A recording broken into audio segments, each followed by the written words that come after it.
தேர்தல் காலம் வந்துருச்சு. இரு கட்சிகளுமே போட்டு போட்டு தேர்தல் வாக்குறுதிகளை அள்ளி விட ஆரம்பிச்சிட்டாங்க. ஒருவர் கதாநாயகி அப்படிங்கிறாங்க, இன்னொருவர் கதாநாயகர்னு ஆரம்பிச்சு வந்தாலும் ஆச்சரியப்படுவதற்கு இல்லை.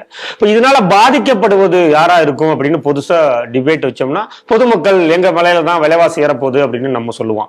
ஆனா இப்போ சிறு குறு தொழில் நடத்தக்கூடிய அந்த நிறுவனங்களை சேர்ந்த முதலாளிமார்கள் பெரும் கவலையை தெரிவிச்சிருக்காங்க. 38 ரூபாய் இருந்த யூனிட் அந்த சிறு தொழில் தொழில்களுக்கு மின்சார கட்டணம் இப்போ வந்து 138 ரூபா. அது மட்டும் இல்லாம பீக் ஹவர்ஸ்ல அதை நாங்க யூஸ் பண்ணும்போது அதுக்கு 138 பிளஸ் 15% ஆட் ஆகி நாங்க பே பண்றோம்.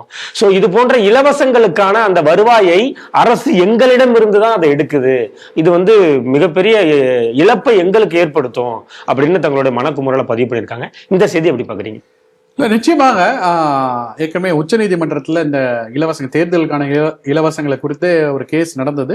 இப்ப தேர்தல் வந்து விட்டதால் அப்புறம் தேர்தல் பிறகு அதை விசாரிக்கலாம்னு சொல்லிட்டு உச்ச நீதிமன்றம் தள்ளி வைத்ததையும் அது ஒரு வினோதமான தீர்ப்பு.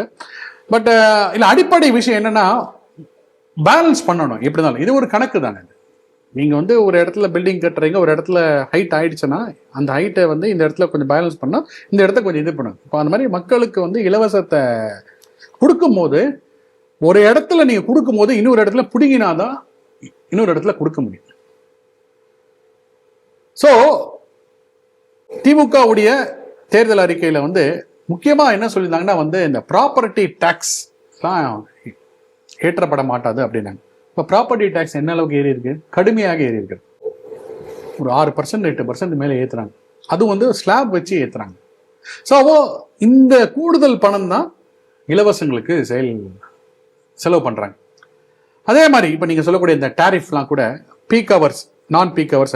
இப்போ சிஏஜி ரிப்போர்ட் பிரகாரம் தமிழக அரசுக்கு வந்து 1,35,000 கோடி கடன் சுமை உள்ளதுன்றாங்க. எவ்வளவு கடன் சுமை? 1,35,000 கோடி கடன் சுமை உள்ளதுன்னு டான்கெட்கோக்கு சிஏஜி அறிக்கை வந்திருக்கிறது. இவ்வளோ கடன் இருக்கிறது. இப்போ நீங்கள் சொல்லக்கூடிய இது மாதிரி இந்த மின் கட்டணம், கூடுதல் கட்டணம் என்னதான் அவங்க வந்து வசூலித்தாலும் அந்த வசூல்ன்றது வந்து இந்த இலவசங்களுக்கு தான் போக போகுது. சரி, ஒரு பக்கம் இலவசங்களுக்கு நீங்க எடுத்துட்டு போறீங்கன்னா அந்த இலவசங்களுக்கு நீங்க கொடுக்கக்கூடிய அந்த பொருட்கள்லாம் வந்து தமிழகத்துல இருந்து வாங்குறீங்களா? 2 வருஷம் முன்னாடி நினைக்கிறேன் பொங்கல் பொருட்களுக்கு வந்து இது வெல்லம் கொடுத்தாங்க. வெல்லம் ஞாபகம் இருக்கா? அந்த வெல்லம் எங்கேருந்து வந்துரு? தமிழ்நாட்டு வெல்லமா? ஒருத்தர் கூட வெள்ளத்தோட மெல்டிங் பாயிண்ட் தெரியுமான்னு கூட ஒருத்தர் பேசினார், ஒரு விஞ்ஞானி ஒருத்தர் கேட்டாரு.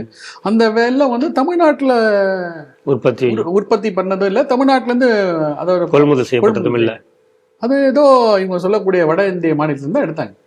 அப்போ நீங்க கொடுக்கக்கூடிய இலவசத்துக்கான பொருட்கள் கூட நீங்க பாத்தீங்கன்னா வெளி மாநிலத்துல இருந்து உள்ளூர் வியாபாரிகளுக்கு அந்த இதை கொடுக்குறீங்களா?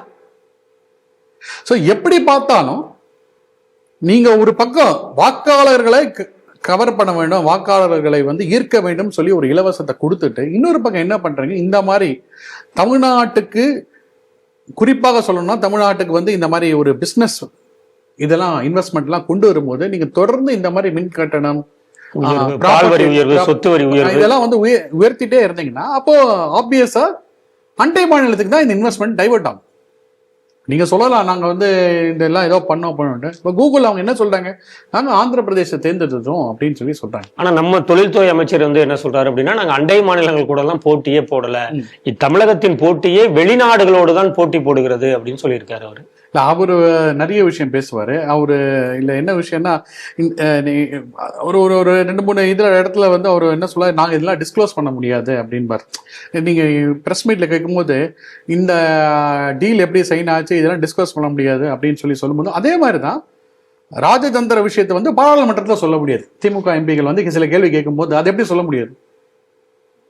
சோ இவங்களுக்கு தேவைன்னா இவங்க வந்து அந்த இதை மறைச்சு வச்சுப்பாங்க. ஆனா பாராளுமன்றத்துல இந்திய அரசு வந்து இதெல்லாம் வெளிப்படையா சொல்ல வேணும் அப்படின்னு சொன்னாங்க. இரட்டை நிலைப்பாடு. அது இப்போ இந்த டாரிஃப் கூட நீங்க சொல்லும் போது என்ன ஆகுதுன்னா, இந்த எம்எஸ்எம்இ கம்பெனிஸ் குறிப்பா சொல்லும் போது அவங்களுக்கு வந்து ஒரு பேரடியாக இருக்கிறது. சரி, ஓகே நாங்க கொடுக்குறோம், எங்களுக்கு இந்த அளவுக்கு டாரிஃப்லாம் பண்றோம் அப்படின்னு சொல்லிட்டு அவங்க ஒரு பக்கம் போறாங்க. இன்னொரு பக்கம் என்ன ஆகுதுன்னா, அடுக்குமாடி குடியிருப்பது அவங்களுக்கும் இது ஒரு பெரிய சுமையாக இருக்குது. அங்க வந்து இத்தனை லிஃப்ட்டுக்கு மேல இத்தனை இடத்துல காமன் லைட்டுக்கு மேல போச்சுன்னா அவங்க கிட்ட இருந்து வசூல்.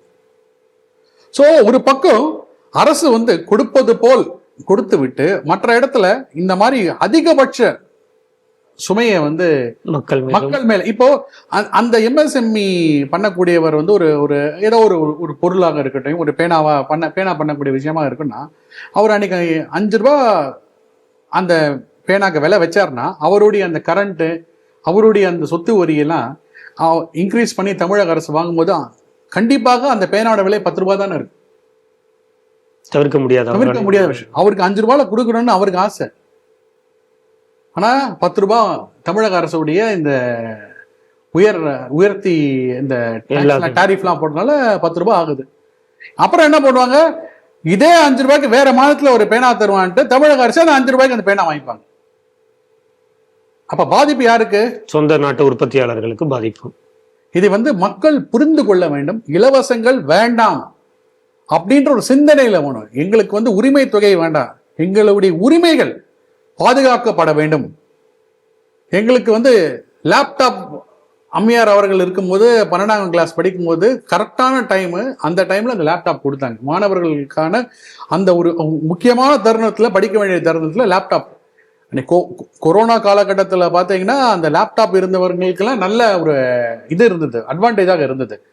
இப்போ என்ன பண்ணாங்க, வாக்களிக்கக்கூடிய வயசு வந்த மாணவர்களுக்கு தான் அந்த லேப்டாப் கொடுக்குறாங்க. அதாவது செகண்ட் இயர்ல தான் அந்த லேப்டாப் கொடுக்குறாங்க. எல்லாத்திலும் அரசியல் பார்ப்பது திராவிட மாடல் அரசு.